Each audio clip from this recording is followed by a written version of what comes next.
today on Divorce Court. It's great when a couple has a support system of family and friends, but not everybody is that lucky. Today, we're gonna meet a couple who came to Los Angeles with stars in their eyes and dreams of making it big in Hollywood, only to have those dreams dashed by the high cost of living. Now, they're living in their car and they can't call home because home was destroyed by Hurricane Harvey. Let's see if I can't help this couple out. Divorce Court is now in session. Good day, ladies and gentlemen. I'm here with Michelle Luna and Donnell Phillips. The two of you have been together for 2.5 years, but you are struggling mightily for a lot of reasons that have nothing to do with you. I mean, you've been through some extraordinary times, but I'm going to start with Ms. Luna. Why don't you tell me what's going on and why you're here in Divorce Court today? First off, I want to say we moved from Houston. We moved all the way from Houston, Texas, which is over 1,400 miles away. We decided to come out here to chase our dreams in the music industry. But getting here, we quickly learned that cost of living is not as cheap as Texas.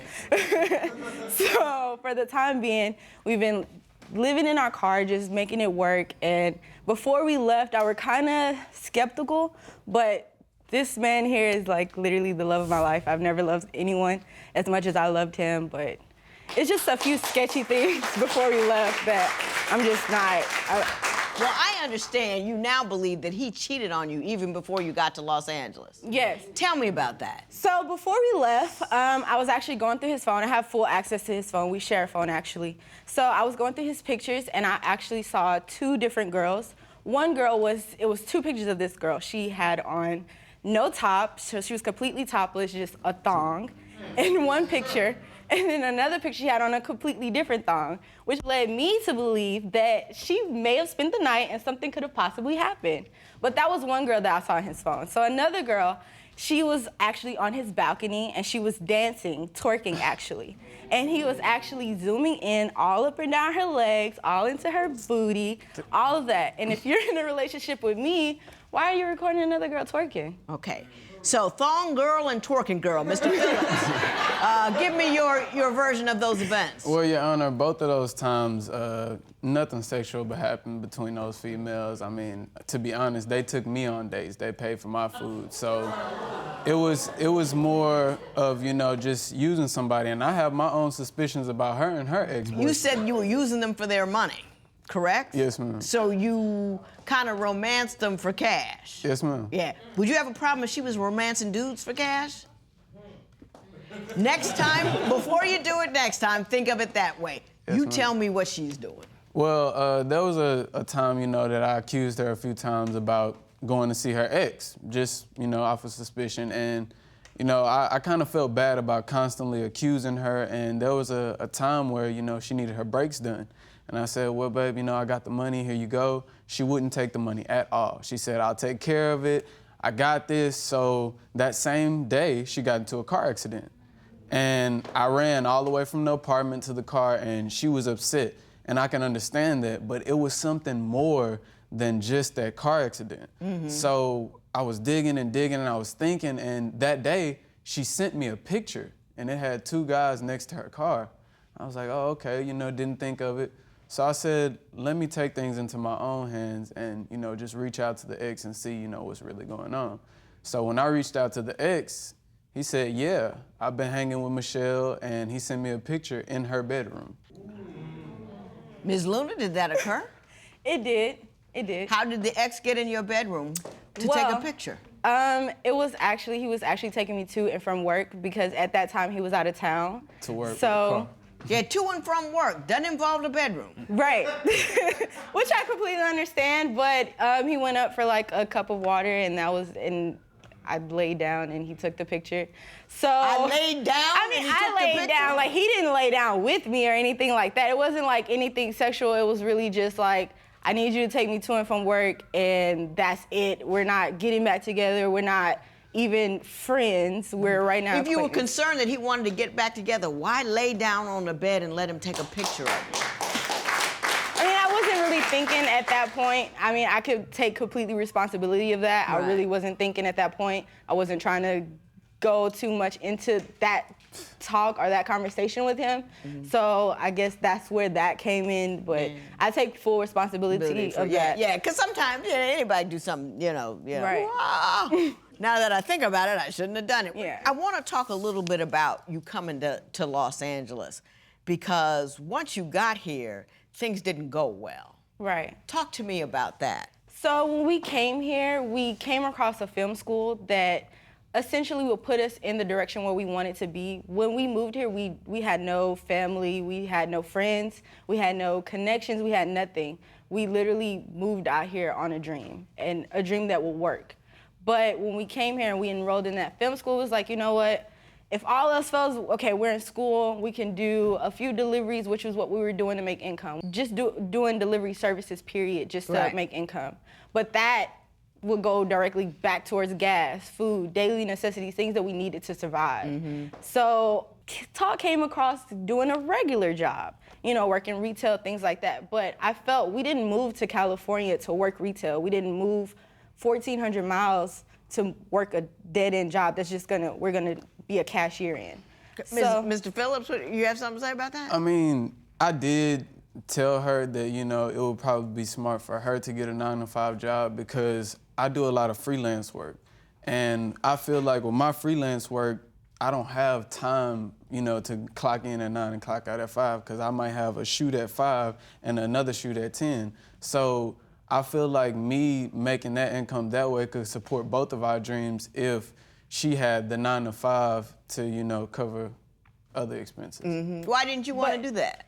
I was totally with working a regular job. That totally wasn't the case.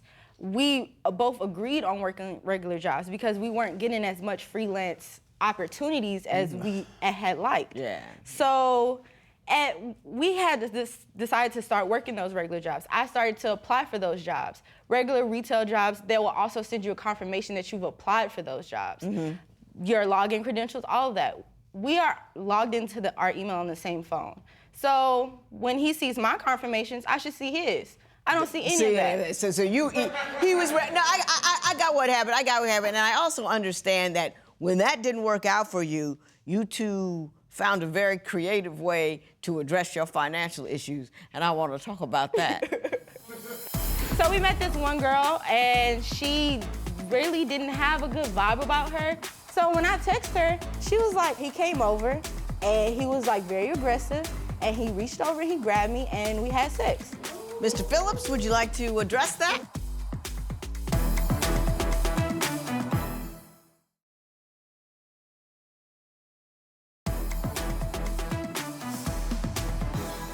So, Ms. Luna, tell me what you decided to do in order to address your financial issues. So I got a little creative, as you said. And what I brought up was a polyamorous relationship. All three of us would share the responsibility, and I didn't want to bring someone in that wasn't aware of our situation and basically want to build with us from the ground up, because that's what we're starting. So we've met one girl. She was. Side note, you're bisexual, so you were open to this. Right, yeah. Okay. So I'm like, okay with I think that's important. Yeah. But go ahead. So we met this one girl, and she really didn't have a good vibe about her. We have personality inside of personality, so if you're kind of just sitting in the back, just like there, it's kind of awkward. Yeah. From that point on, we both made an agreement that we were no longer going to talk to her. We were no longer going to have any type of conversation, anything. No contact with her. And the next day, he texts me that he's on his way to the store. The store is like literally 5 minutes away from the girl that we said we were no longer gonna talk to house. So I'm like, okay, about 45 minutes pass, and none of my messages are going through. And I'm like, okay, well, what are you doing? He finally texted me back, and he said that he was hanging out with that girl. And I was like, oh, really? Okay. And at that point, he was like, yeah, she tried to come on to me. She tried to do this and she tried to do that. And I'm like, all right, if she started it, she shouldn't have a problem telling me that. So when I text her, she was like, okay, well, he came over and he was like very aggressive and he reached over and he grabbed me and we had sex. I was like, really? Okay. How could you possibly do this? Mr. Phillips, would you like to address that? I made a mistake that I probably regret for the rest of my life. And It was You just. seem to have a problem withstanding any kind of temptation. Any woman gets around, I mean, it just boom, straight to, you see a woman and your pants fall off. It was just. I feel like I did a lot that I could have changed to not let it get to that point. And like I said, I was too excited. And it shouldn't have got to that point at all. But at this point, I feel like he doesn't really understand what that did to me. Right. Because we moved 1,400 miles away But from even- Houston. Right, Like, literally, I can't just go back to my mom and be like, look, well, he hurt me. I got you. And you think that she's too insecure for a polyamorous relationship and that the fault lies on her end. Why don't you explain why you feel that way? After this incident happened, I literally deleted that whole idea out of her head. I said, let's stop this. Let's delete all of the texts that we have from, the other females. Let's just focus on us. And she said, no, we can do it, but it has to be done a certain way.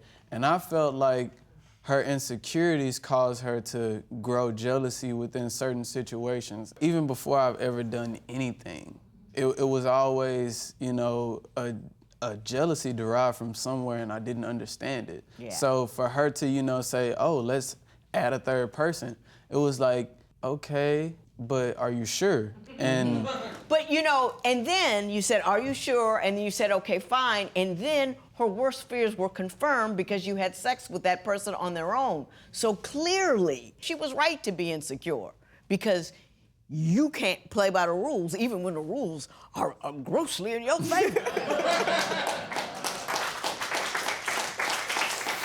When he went to go have sex with her, he literally spent money that we earned together off of deliveries on condoms for her. So that really hurts because it's just like, why would you take money that we earned together? Mr. Phillips, do you care to respond in a manner that won't make me lose my mind? How would you feel if your partner wanted a polyamorous relationship? Tell us what you think at facebook.com/Divorce Court. Divorce Court will be right back.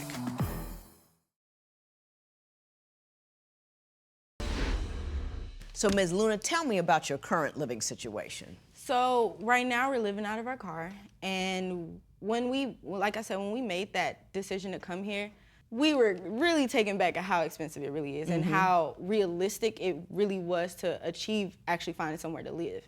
We don't have a safety net. Like, we can't go back home if we wanted to. Houston was hit by Hurricane Harvey. So everything as we know it is destroyed by water. My family and his family staying in shelters. Wow. So we don't have no one that's like, hey, can you send me 20 bucks? You can't call home and say I need some help because they need help. Exactly. So we can't really try to take away from what they really need. Even if it was, we really didn't have much before we came. So when we moved here, we didn't know anyone. So we have each other. We had to make each other, we had each other to survive. Like I said, we've been doing deliveries and everything like that. So when he went to go have sex with her, he literally spent money that we earned together off of deliveries on condoms for her. So that really hurts because it's just like, why would you take money that we earned together? Trying to eat, living out of a car, Exactly. trying to eat, and you gonna take it. Wow. Mr. Phillips, do you care to respond in a manner that won't make me lose my mind? I do.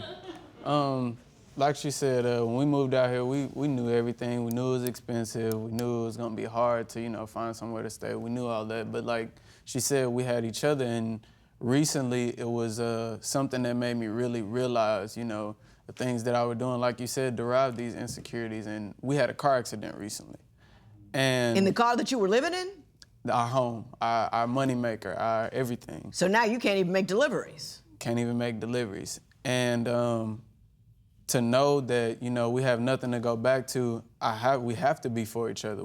There is no... When you leave here today, where are you going? Luckily, by the grace of God, we have a classmate that's allowing us to stay there, and we don't know how long that's gonna last. We know it's not gonna last long. So Is it now, a male or a female? A male. Thank God.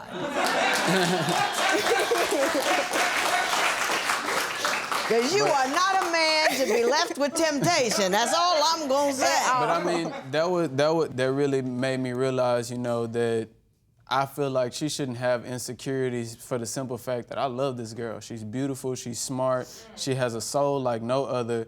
And yet you still sleep around on her. That's why she's insecure. You can't keep saying you oughtn't be insecure because I love you, because your love for her is not enough to make you remain faithful. It's not even enough to make sure you'll make sure that you have sex with somebody and condoms to do it with before you make sure she's fed. So don't tell me she ought not be insecure.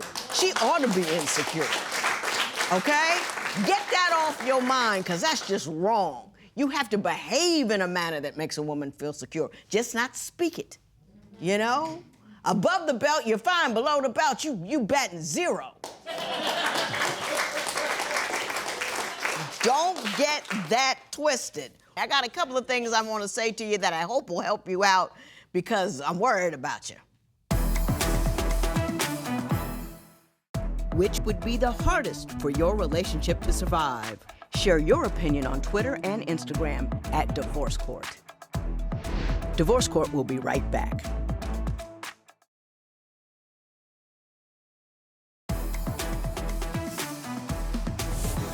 Dreams are important. Going for what you want is necessary for survival of the spirit. It really is. But to do so without a good game plan puts you where you are.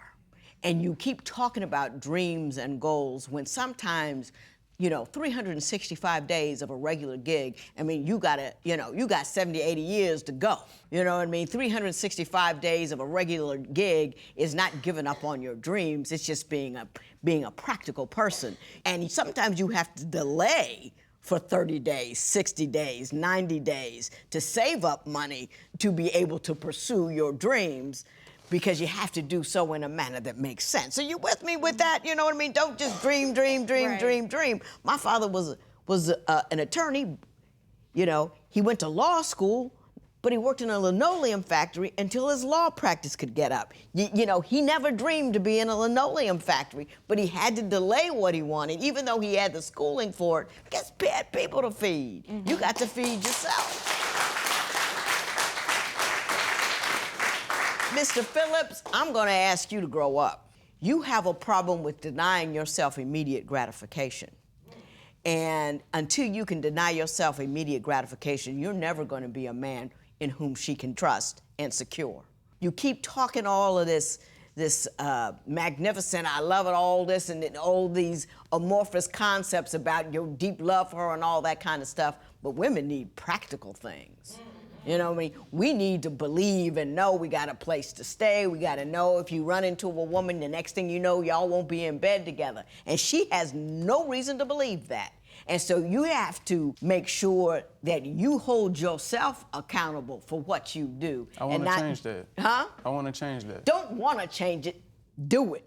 Everybody wants it. Everybody working on something. All this kind of stuff. Make that a goal. Like, for instance, if you don't have any money, but you wouldn't walk down the street and take a hammer and knock a old lady on her head and take her purse, right? That's an absolute bar that you would not cross. Sleeping with another woman should be an absolute bar that you do not cross. Same thing, right? So next time you see a woman you're attracted to her, think about a little old lady on the ground with a knot on her head. And maybe that'll help you get through the moment without doing the wrong thing. I wish you both the best of luck. This matter is adjourned.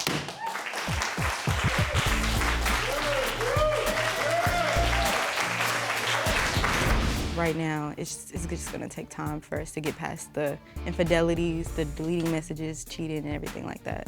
I have to do a lot to change. I know it's gonna be hard for her to trust me, but I have to make a change. I have to make it work.